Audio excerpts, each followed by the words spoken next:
আত্মা ব্রহ্ম একটি অঙ্গ, দুই ভাগে আজ ভাগ কেন?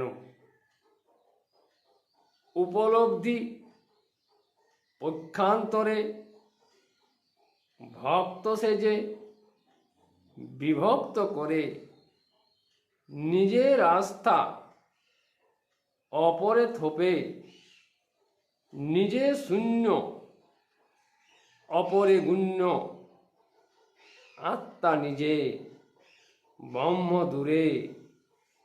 কল্পনাটা সত্য কি?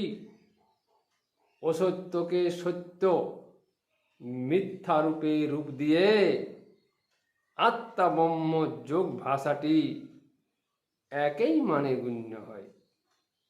ব্রহ্মযোগে এই ভাষাটি আত্মা ব্রহ্ম যুক্ত যোগে ব্রহ্মরূপে গণ্য হয়। যোগধারাটি এমন ধারা, আত্মা ব্রহ্ম একই হয়, তাই তো যোগী ব্যাপক হয়ে অনাবশ্যক নিজে হয়।